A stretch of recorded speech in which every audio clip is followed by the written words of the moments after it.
Alhamdulillahi Rabbil Alamin. Wassalatu wassalamu ala asrafil anbiya'i wal mursalin Sayyidina wa habibina wa syafi'ina wa maulana Muhammadin sallallahu alaihi wasallam wa ala alihi wa sahbihi ajma'in. Wa an Ibnu Umar radhiyallahu an, diriwayatkan daripada Sayyidina Umar radhiyallahu an, yaqulu Rasulullah sallallahu alaihi wasallam, bersabda Nabi Muhammad sallallahu alaihi wasallam, innamal a'malu binniyat wa innama likulli imri'in ma nawa. Faman kanat hijratuhu ila Allahi wa rasulihi wa hijratuhu ila Allahi wa rasulihi. Wa man kanat hijratuhu lidunya yusibuha aw imra'atun yankihuha fa hijratuhu ila ma hajara ilaih.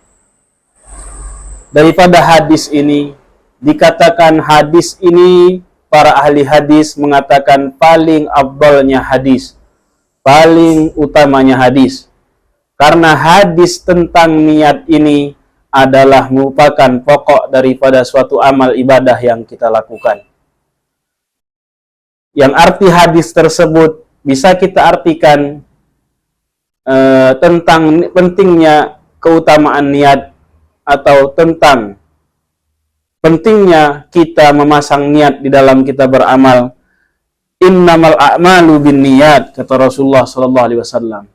Sesungguhnya segala amal ibadah, amal pekerjaan yang kita lakukan, pekerjaan apapun itu, terlebih ibadah kepada Allah, sesuai dengan niat yang kita tanamkan di dalam hati kita masing-masing. Wa innama likulli imri'in ma nawa, dan sesungguhnya setiap orang akan mendapatkan apa yang ia niatkan. Apapun amal ibadah yang kita kerjakan, salat misalnya, ketika kita ibadah untuk Allah Subhanahu wa taala, maka kita akan mendapatkan Allah Subhanahu wa taala, mendapatkan ganjaran dari sisinya, mendapatkan pahala daripada sisinya Allah Subhanahu wa taala. Namun sebaliknya, ketika kita berniat kepada selain Allah Subhanahu wa taala, misalnya kita melaksanakan salat untuk dipuji orang lain, atau dikatakan kita ini adalah orang yang ahli ibadah, atau kita adalah orang yang rajin berangkat ke masjid dan lain sebagainya, maka niat yang kita pasangkan di dalam hati kita adalah salah, dan kita mendapatkan pandangan di sisi makhluk, tapi kita hina di mata Allah Subhanahu wa taala dan tidak mendapatkan ridho atau pandangan daripada sisinya. Kemudian Rasulullah sallallahu alaihi wasallam melanjutkan dalam hadis ini, wa man kana hijratuhu ilallahi wa rasulih, dan barang siapa yang niat hijrahnya pindah tempatnya. Hijrah artinya adalah pindah daripada tempat ke tempat yang lain, atau pindah daripada suatu keadaan ke keadaan yang lain. Contohnya misalnya hijrahnya Nabi Muhammad dan para sahabatnya dari kota Mekah dan ke Madinah, itu adalah dinamakan hijrah. Dan viral pada sekarang ini orang yang meninggalkan kebiasaan buruknya atau meninggalkan masa lalunya yang kelam dan tidak dari Allah Subhanahu wa taala, kemudian hijrah untuk mendekatkan diri kepada Allah, kepada ilmu agama Allah. Ini juga pada masa sekarang ini dikatakan hijrah dari tempat yang jelek atau dari kebiasaan yang jelek kepada kebiasaan yang diridai oleh Allah Subhanahu wa taala.